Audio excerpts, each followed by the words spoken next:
Commander Velthor's massive form dominated the witness stand. His 7-foot frame covered in battle scars that told stories of a dozen conquered worlds. The fluorescent lights of the tribunal chamber reflected off his dark green scales, each one bearing the ritual markings of a HFY War veteran. His 4 arms rested uneasily on the metal podium, razor-sharp claws occasionally scraping against the surface as memories surfaced unbidden. The galactic military, a tribunal, had seen countless testimonies from returning commanders. Usually these debriefings were straightforward affairs: invasion statistics, casualty reports, resource acquisition data. The assembled judges, representing 12 different species from across the known galaxy, expected another routine conquest summary. After all, Velthar's record spoke for itself: 43 successful planetary annexations, commander of the feared 7th Assault Fleet, holder of the Crimson Star for valor in the siege of Kepler 4 for 2B. But something was different today.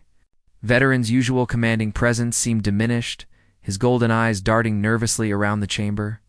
When he spoke, his voice carried through the universal translator with an undertone that made several tribunal members shift uncomfortably in their seats. "Honored Council," Velthar began, his words carefully measured. "In my 30 cycles of service to the Korthoni Empire, I have witnessed the fury of stellar storms that can tear apart battlecruisers. I have stood on the crystalline battlefields of Nexus Prime while their silicon-based warriors fired energy lances that could cut through our heaviest armor. I have survived the void storms of the Outer Rim, where space itself seems to hunger for living flesh." He paused, his secondary arms gesturing to the numerous scars crisscrossing his torso. "These marks tell the story of every campaign, every victory we claimed for the Empire. The razor winds of Altair 7 left these cuts along my shoulder. The acid spitters of the vegan colonies burned these channels into my chest plate. Each scar is a trophy, a reminder of our superiority over lesser species." The silence stretched as Velthor's gaze grew distant, focusing on something far beyond the tribunal chamber walls. When he continued, his voice dropped to barely above a whisper, forcing the assembled judges to lean forward. "But nothing. Nothing in all my campaigns prepared us for the humans of Earth." A ripple of interest passed through the chamber. Earth was listed in their databases as classification level 2, a primitive world whose inhabitants had barely achieved basic spaceflight. Standard protocol called for a single battle group, maybe 2, if the natives proved unusually stubborn. Velthor had been given command of 5 full fleets for what High Command considered a routine pacification. Mission: Judge Krythik, a crystalline being whose body refracted light in complex patterns, chimed in harmonics that translated to curiosity. "Commander, your preliminary reports indicated successful orbital bombardment and initial landing operations. The humans were classified as technologically inferior." Velthar's laugh was bitter, a sound that seemed to scrape against the chamber walls. "Technologically inferior. Yes, that's what we thought. Their spacecraft were crude chemical rockets, barely capable of reaching their own moon. Their weapons were kinetic projectiles and basic explosives. Their military forces used vehicles that crawled along the ground on rotating treads." He stood suddenly, his full height casting shadows across the witness stand. The movement was so abrupt that several security drones automatically activated, their weapon systems powering up with soft humming sounds. "We thought we were hunting prey." Velthor's voice grew stronger, carrying the full weight of his military bearing. "We discovered we were merely announcing ourselves to apex predators who had been waiting patiently for something interesting to hunt." The commander's hands moved unconsciously to a particularly deep scar running along his neck. Just below his breathing apparatus, the intelligence reports were thorough, or so we believed. Earth's 3rd planet from an unremarkable yellow star. Population approximately 8 billion, divided into numerous competing nation-states. They fought constantly among themselves with primitive weapons, chemical explosives, metal projectiles, crude energy weapons. Their space presence was minimal. A few orbital stations, some exploratory probes, a single small colony on their natural satellite. His golden eyes fixed on each tribunal member in turn. What the reports failed to mention was that humans don't fight wars the way civilized species do.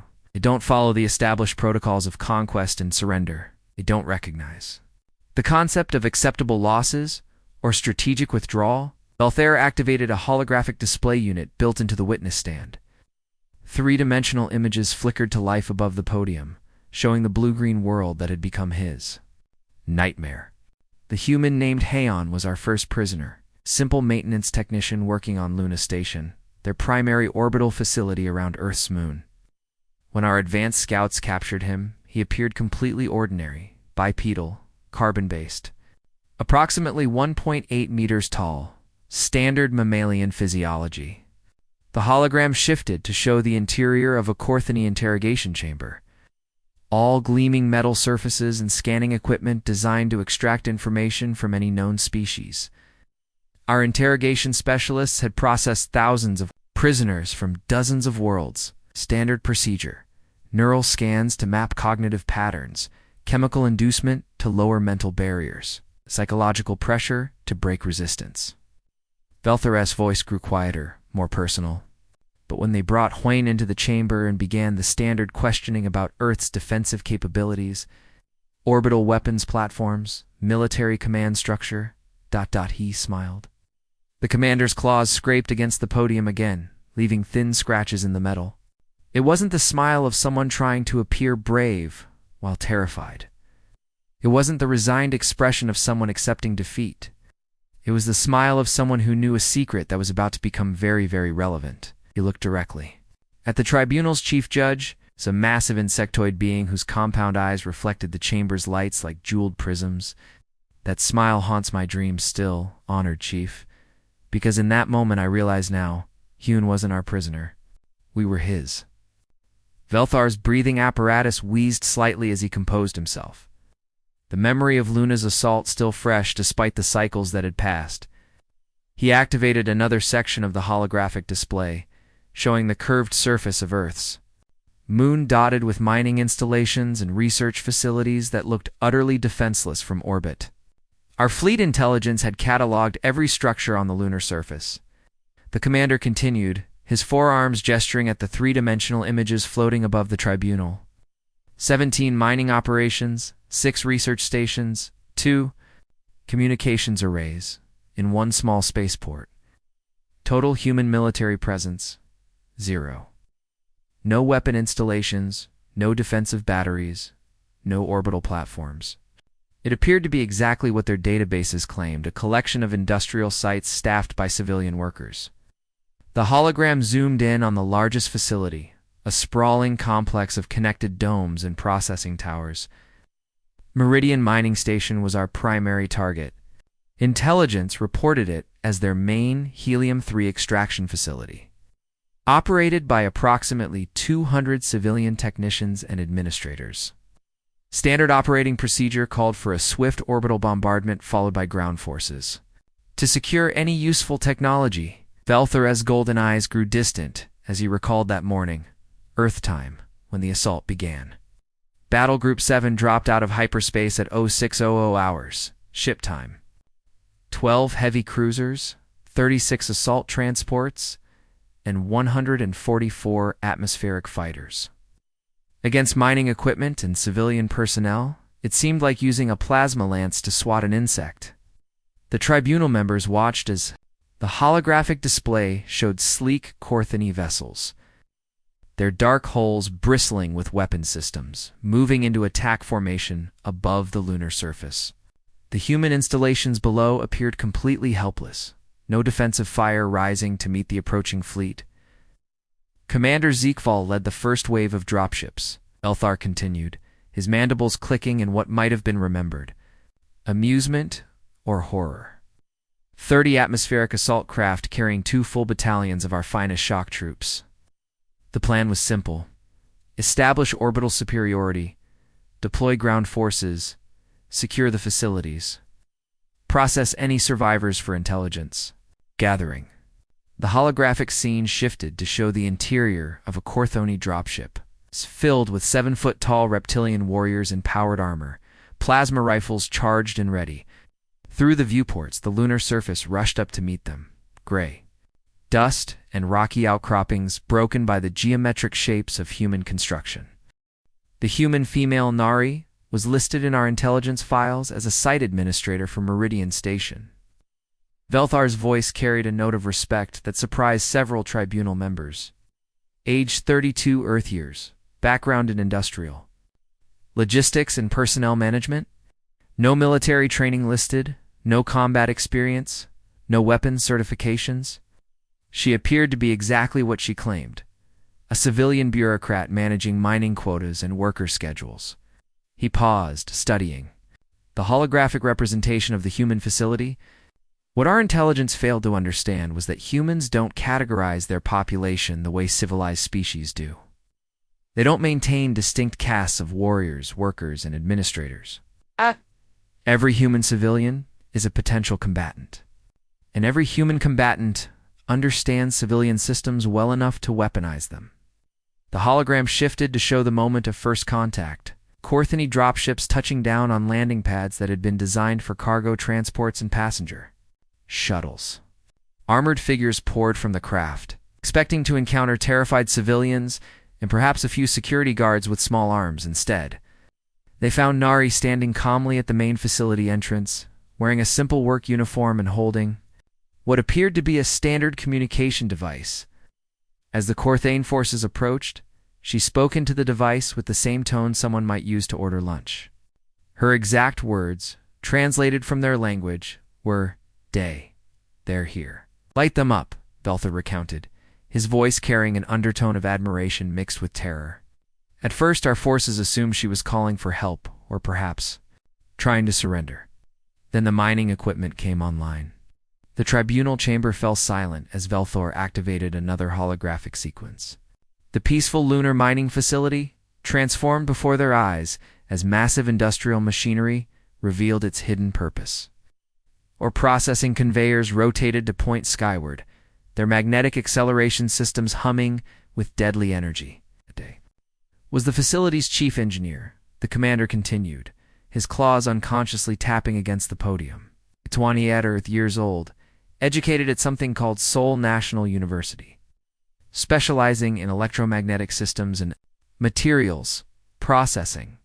According to his personnel file, he had designed improvements to their refinement systems that increased efficiency by 30%.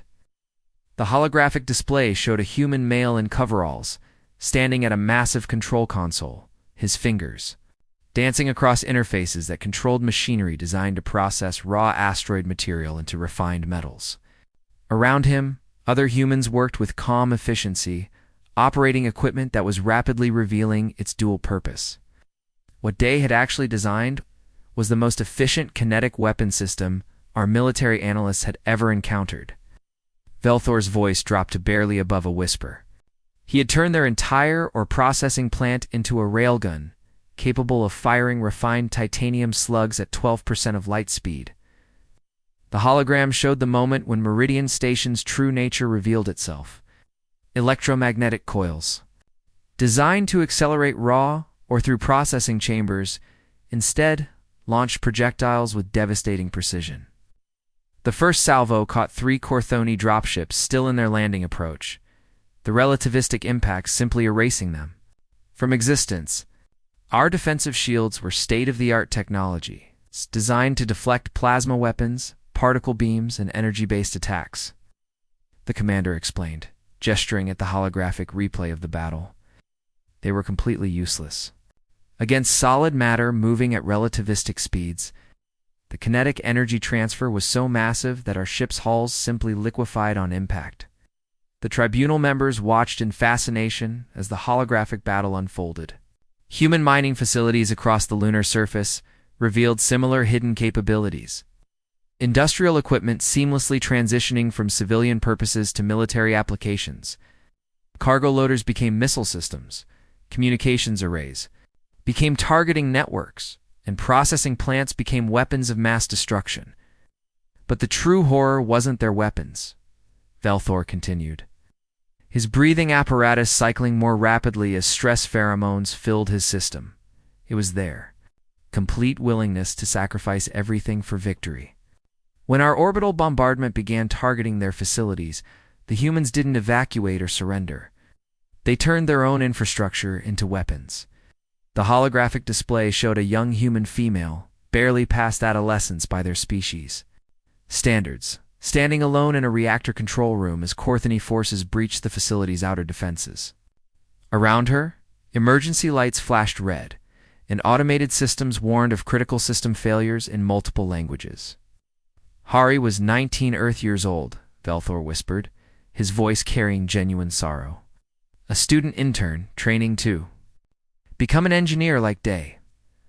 When our forces surrounded the reactor facility, her supervisor ordered immediate evacuation. Every other human retreated to emergency shelters or evacuation shuttles. The commander's forearms gestured helplessly as the hologram showed the young human working frantically at reactor controls, her face illuminated by the deadly glow of increasing energy output. She stayed behind to manually override the reactors. Safety systems. Our scanners detected the energy buildup, but our forces were too close to retreat in time.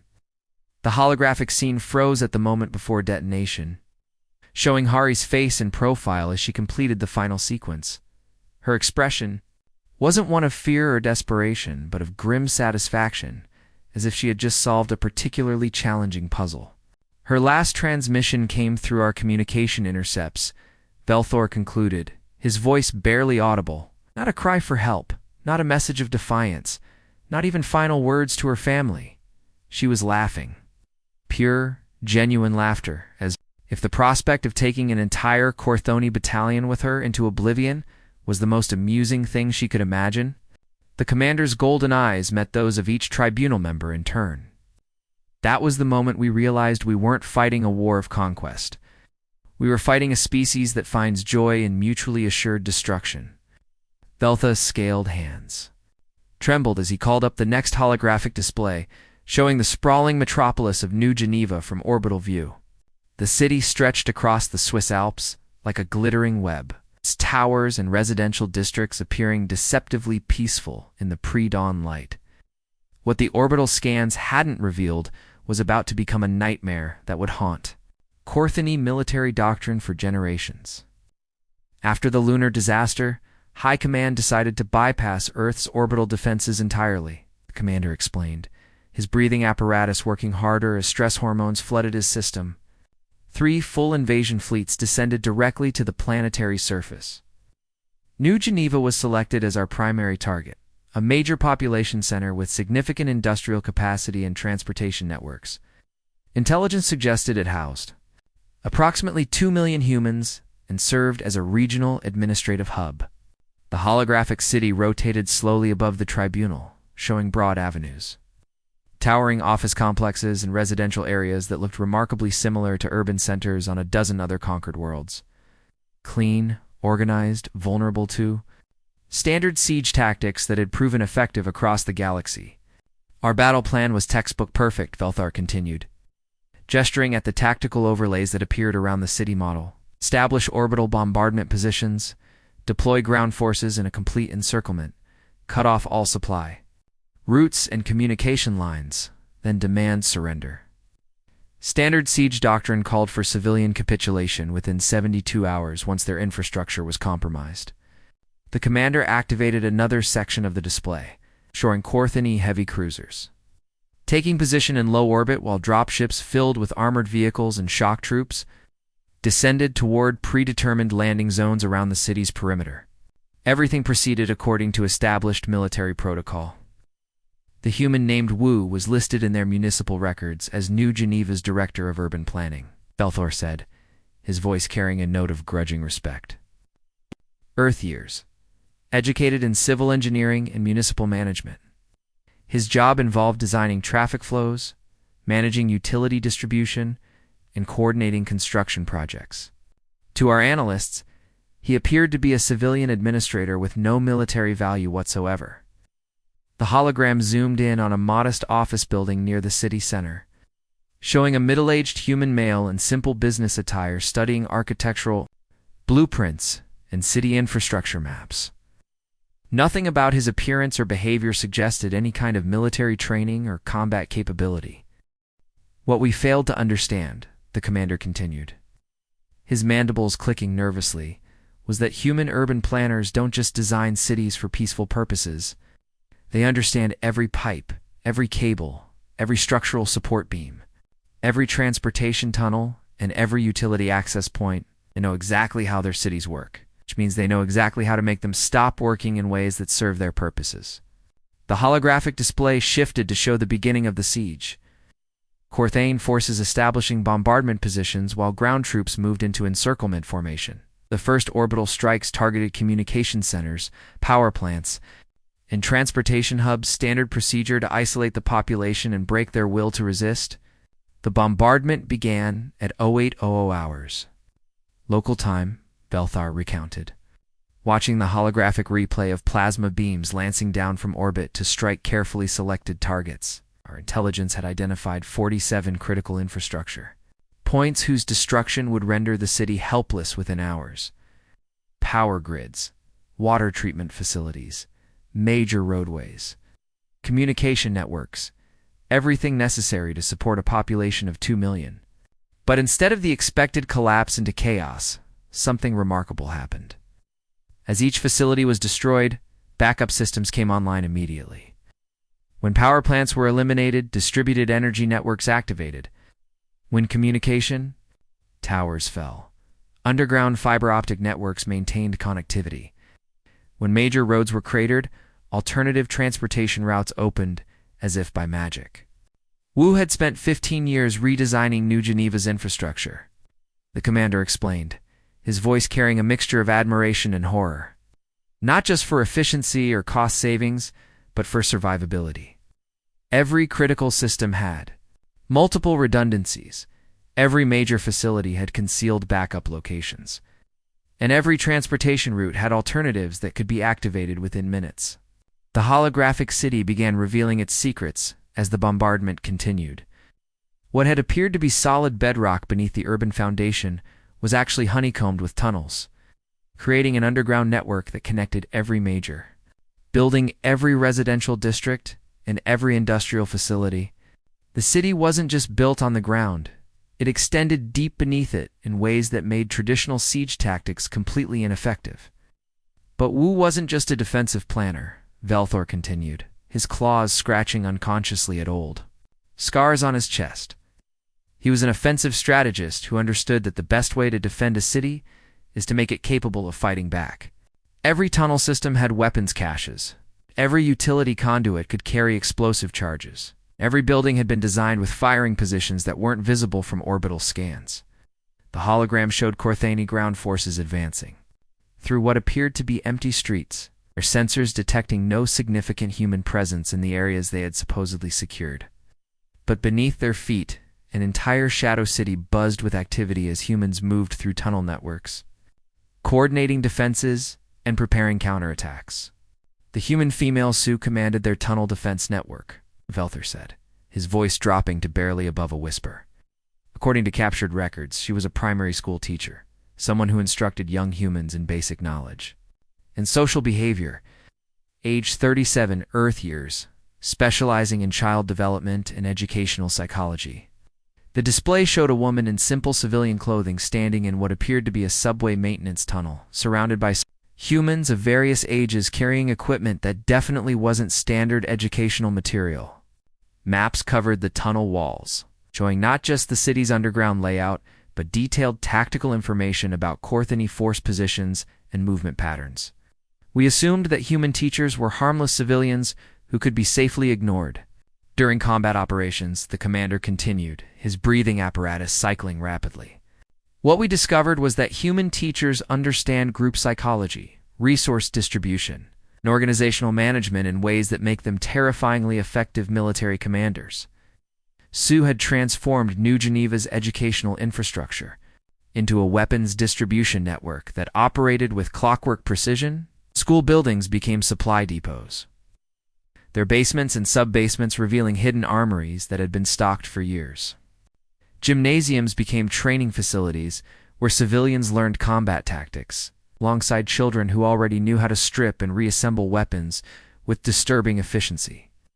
The human education system wasn't just teaching children mathematics and language, Velthor explained, his voice cracking slightly. They were teaching them chemistry, physics, engineering, and tactical thinking. Every human child knew how to build explosives from common household materials, how to construct communication devices from electronic components, and how to coordinate group activities under extreme stress. The holographic display showed the moment when Korthani forces realized they weren't fighting just adult humans. Small figures moved through the tunnel networks alongside adults, carrying equipment, greening communication lines, and operating technical systems with the same competence as trained military personnel. The breaking point came when our advance scouts encountered the human child named Tay, the commander whispered, his forearms wrapping around his torso in a gesture of remembered anguish. Age approximately 12 Earth years, rolled in what their records called middle school education. He approached our checkpoint at 13:47 hours, carrying what appeared to be medical supplies for wounded civilians. The hologram froze on the image of a small human figure walking calmly toward a Korthoni military position, his face showing no fear despite being surrounded by 7-foot-tall alien warriors in powered armor. In his hands, he carried a standard medical kit identical to thousands of others that had been distributed throughout the city.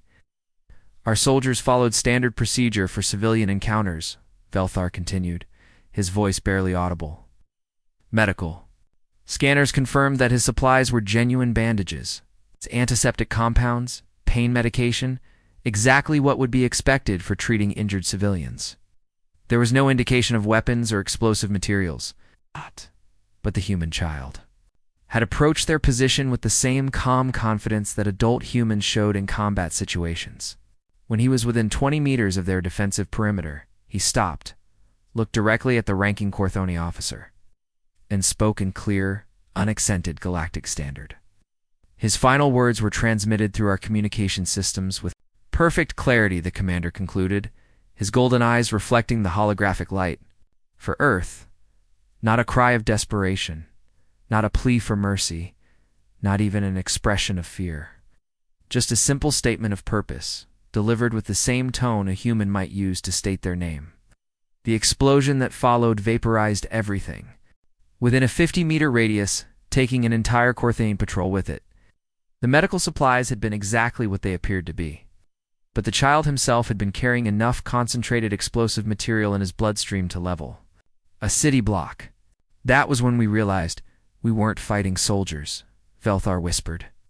We were fighting an entire species that had trained every member, from the youngest child to the oldest civilian, to be a potential weapon. Ash, they don't just teach their offspring to read and write. They teach them to die for ideology. Velthar's entire body language shifted as he reached this part of his testimony, his previously steady voice becoming erratic, punctuated by nervous clicking of his mandibles. The holographic display above the tribunal flickered to life, showing the massive Korthoni fleet beginning its withdrawal from Earth's orbital space. What should have been a routine tactical retreat becoming something far more sinister. Command's orders were clear and unambiguous, the commander began, his forearms gesturing at the retreating vessels displayed in the hologram. After 47 days of continuous ground combat and mounting casualties that exceeded all projections, Fleet Admiral Gextar declared Earth a Category 9 threat world. Total withdrawal, immediate redeployment to safer sectors, complete quarantine, protocols to be established around the Sol system. The holographic display showed the organized retreat, hundreds of Korthani vessels pulling back from their orbital positions, loading the surviving ground forces, and preparing for hyperspace. Jumps that would carry them far from the blue world that had become their nightmare. Standard military doctrine suggested that primitive species would celebrate such a withdrawal, perhaps even attempt token harassment as the superior force departed. We estimated human casualties at approximately 60% of their global population, Velthar continued, his voice carrying a note of what might have been guilt. Their major cities were reduced to rubble, their industrial capacity was decimated, and their orbital infrastructure had been completely eliminated. Every standa. RD military assessment. Earth was a broken world that would require decades to recover from our assault. The commander activated another section of the holographic display, showing Earth's surface from orbital scanners. Massive craters marked. Where cities had once stood, fires burned across entire continents. And the planet's electromagnetic signature indicated that most technological infrastructure had been destroyed. It looked exactly like dozens of other worlds the Korthane had pacified over the decades.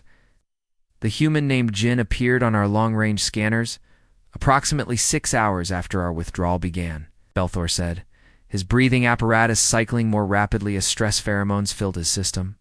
He was listed in our intelligence files as a civilian air traffic controller, responsible for managing the primitive atmospheric craft that humans use for transportation between their cities. The hologram zoomed in on a single human figure, working frantically in what appeared to be a damaged control tower. Surrounded by sparking electronics and debris from orbital bombardment, Jin looked like any other human civilian trying to survive in the aftermath of war, disheveled, exhausted, focused on keeping basic systems operational. According to captured records, Jin had spent 8 years managing orbital traffic for the European Space Consortium, the commander continued, his claws unconsciously scratching deep grooves in the podium. His job involved coordinating launch schedules, tracking satellite positions, and ensuring that their crewed spacecraft didn't collide with orbital debris. Whereas to our analysts, he represented exactly zero military threat. But Jin had access to something that the Korthani intelligence had completely overlooked: detailed tracking data on every vessel that had entered or left its orbital space during the invasion. More importantly, he understood the human concept of industrial espionage in ways that made him far more dangerous than any conventional military commander. The pursuit began with what appeared to be a single captured Korthani shuttle, Valthor explained, his voice dropping to barely above a whisper. Our rearguard detected the vessel approximately 12 hours into our withdrawal. Maintaining a parallel course at maximum scanner range, standard protocol suggested it was either a damaged craft attempting to rejoin the fleet or a primitive human vessel trying to observe our departure. The holographic display showed the small craft following the massive Korthani fleet, looking like a tiny insect trailing a swarm of predatory birds. Its energy signature was clearly Korthani technology, but modified in ways that made it difficult to classify. The vessel should have been incapable of matching the fleet's speed, yet somehow it maintained position despite apparent structural modifications that looked crude and improvised. What we discovered later was that Jin had spent the entire invasion period studying our ships, the commander continued, his mandibles clicking in remembered frustration. Every time we landed forces, every time we conducted orbital bombardment, every time we launched reconnaissance flights, he was recording, analyzing, and understanding our technology in ways that our own engineers had never considered. The captured. The shuttle had been extensively modified using salvaged Korthani components and human ingenuity that bordered on the impossible. Life support systems had been jury-rigged to operate for months rather than hours. Propulsion systems had been enhanced using principles that violated several known laws of physics, and the entire vessel had been converted into a mobile laboratory for reverse engineering alien technology. The human female Q commanded their boarding operations, Valthor said, his voice cracking with remembered terror. Age 29, Earth years, listed in their records as a maintenance engineer for their orbital installations. Her job involved repairing life support systems, maintaining artificial gravity generators, and ensuring that human spacecraft remained functional in the hostile environment of space. The hologram showed a small human figure in improvised space gear, using what appeared to be standard maintenance tools to cut through the armored hull of a Korthani heavy cruiser. Around her, other humans worked with the same calm efficiency they had displayed during the surface battles, treating the assault on alien spacecraft as if it were routine maintenance work. Q didn't just breach our hull defenses, the commander continued, his forearms wrapping around his torso in a defensive gesture. She studied them. While our security teams were responding to the hull breach, she was analyzing our armor composition, our structural design principles, and our defensive systems. By the time she reached our primary corridors, she had already identified 17 different ways to improve our own defensive capabilities. The humans didn't fight their way through Korthon ships like conventional boarding parties. Instead, they moved through the vessels like technicians performing routine maintenance, disabling security systems by understanding them better than their designers, and accessing critical areas by following maintenance protocols that the original builders had never intended for combat use. But the true horror wasn't their ability to penetrate our defenses, Velthar whispered, his golden eyes reflecting the holographic light. It was their complete understanding of our technology within hours of first contact. The human named Bin took our plasma rifles and somehow increased their output by 300%. The holographic display showed a human male in coveralls, examining a Korthony plasma weapon with the same focused attention that a master craftsman might give to a piece of fine art. Around him, other humans worked on similar equipment there. Modifications guided by an intuitive understanding of energy systems that had taken Korthony engineers centuries to develop. Bin was listed as an industrial electrician in their civilian records, the commander explained, his voice barely audible. His job involved maintaining power distribution systems for human manufacturing facilities. He had no formal education in plasma physics, no training in weapons design, and no previous experience with Korthony technology. Yet within 6 hours of capturing his first plasma rifle, Bin had not only figured out how it worked, but had identified 3 major design flaws that Korthony military engineers had never noticed. His modifications didn't just improve the weapons, they revolutionized them, creating hybrid devices that combined human understanding of electrical systems with Korthony plasma technology. Our own weapons, turned against us, were more deadly in human hands than they had ever been in ours, Velthar concluded, his breathing apparatus working overtime as stress hormones flooded his system. They don't just use tools or steal technology. They perfect everything they touch through pure instinct, as if the act of understanding something automatically shows them how to make it better. The holographic display showed the final moments of the retreat, Korthony vessels being systematically disabled not by superior firepower, but by humans who understood their systems better than the crews operating them. It wasn't a battle in any conventional sense, but rather a demonstration of technological superiority by a species that had mastered the art of adaptation in ways that made traditional military thinking completely obsolete. That was when we realized. We weren't retreating from a defeated enemy, the commander whispered. We were being studied, cataloged, and prepared for whatever the humans decided to do with us next.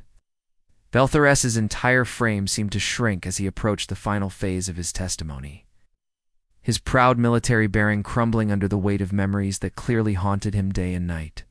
The holographic display above the tribunal showed the Korthony home system, Valkorus Prime, a magnificent world orbited by 3 moons and protected by the most sophisticated defensive network in known space.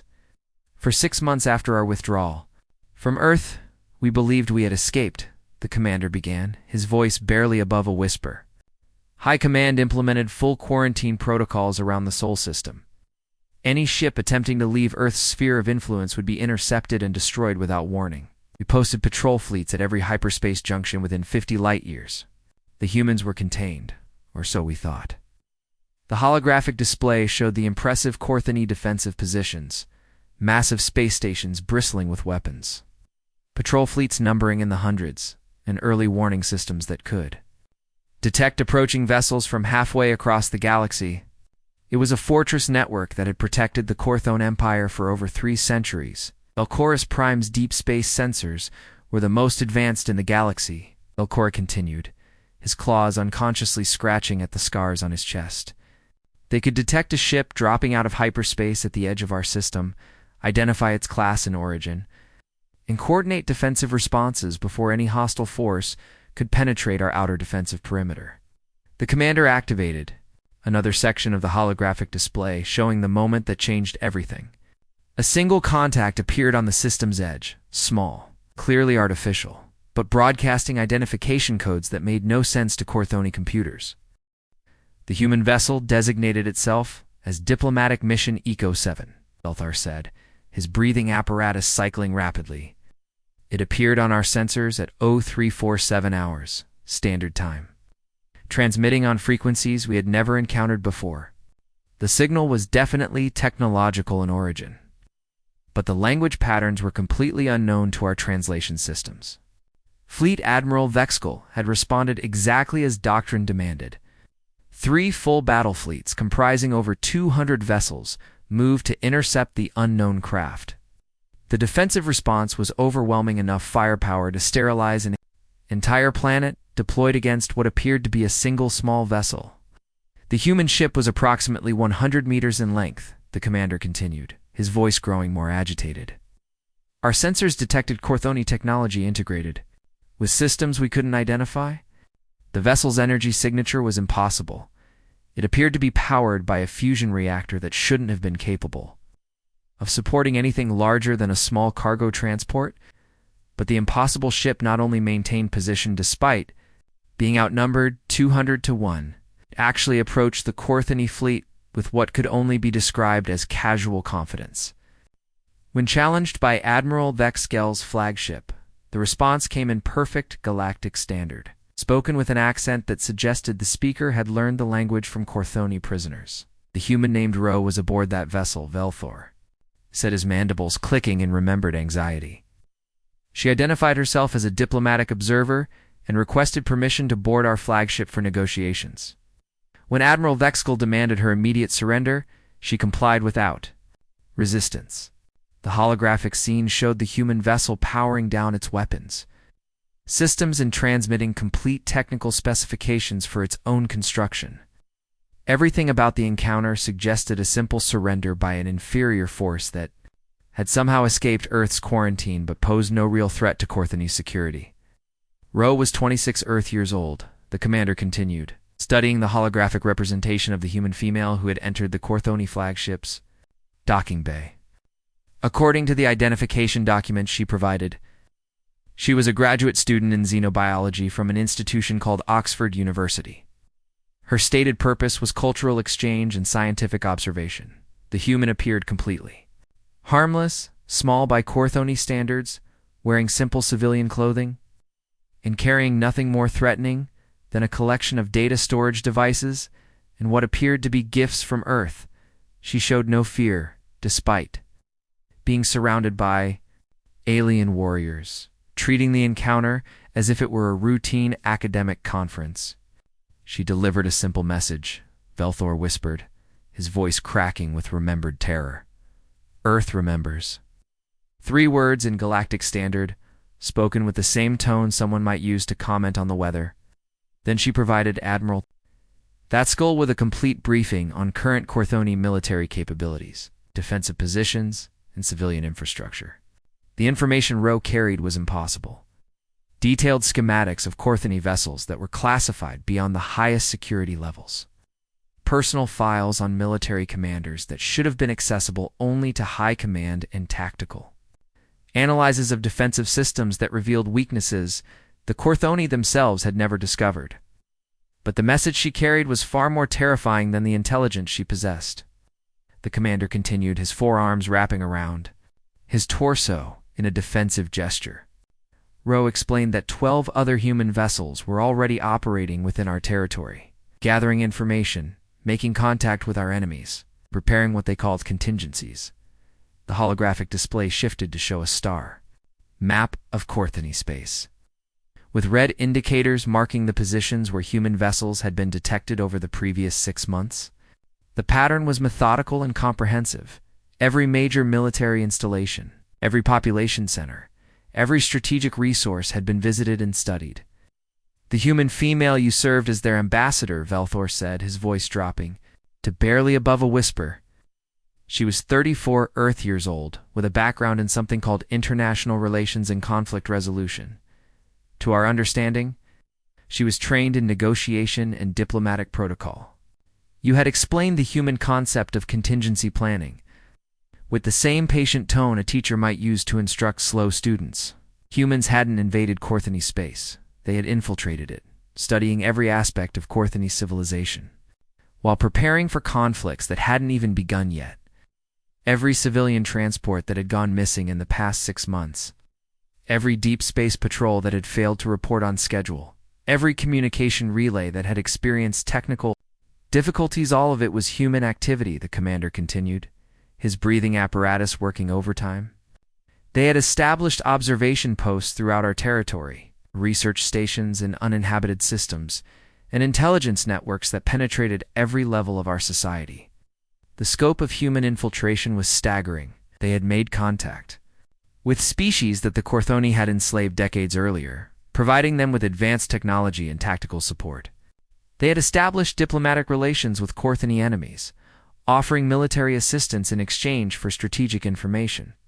They had even recruited individual Corthoni citizens, appealing to their sense of justice or offering them opportunities for revenge against their own government.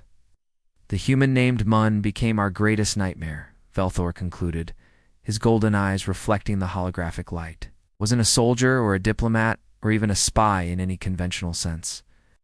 According to his identification, he was a research scientist specializing in comparative sociology and cultural anthropology. Mun had spent months on Corthoni worlds, not as a conqueror, but as an observer, studying their society with the same methodical attention that human scientists had once applied to understanding their own planet's ecosystems. He documented their social structures, their technological capabilities, their psychological weaknesses, and their strategic vulnerabilities. He didn't conquer our worlds, the commander whispered, his voice filled with exhausted horror. He understood them better than we did. By the time our security forces identified him as a threat, he had already compiled detailed analyses of 17 different ways to destroy our civilization without firing a single shot. The veteran alien soldier looked directly at each tribunal member, his reptilian features showing an exhaustion that went far beyond physical fatigue. The holographic display flickered and died, leaving the chamber in relative darkness as Velthar delivered his final assessment. Honored Council, we sought to conquer a primitive world. But we discovered something that changed our understanding of warfare itself, said his voice carrying the weight of absolute certainty. The humans call it contingency planning, but we have learned to call it something else, the systematic redesign of reality to make victory inevitable. The commander's breathing apparatus cycled once, twice, before he continued. Earth was never their world to defend. It was their laboratory for perfecting the art of survival. Every attack we made, every strategy we employed, every technological advantage we possessed, all of it was simply data for their experiments in developing the perfect response to any threat. Velthor's final words echoed through the silent chamber, carrying implications that would reshape galactic military doctrine for generations to come. And we, the mighty Corthoni Empire, with our centuries of conquest and our superior technology, were nothing more than their first successful experiment in proving that any species, no matter how advanced, can be defeated by opponents who understand the true nature of warfare. The silence stretched for long moments before the commander added, almost as an afterthought, the humans are still out there, still watching, still learning, and now they know everything there is to know about defeating us. The Eondiri Triclod can make mistakes. Please double-check responses.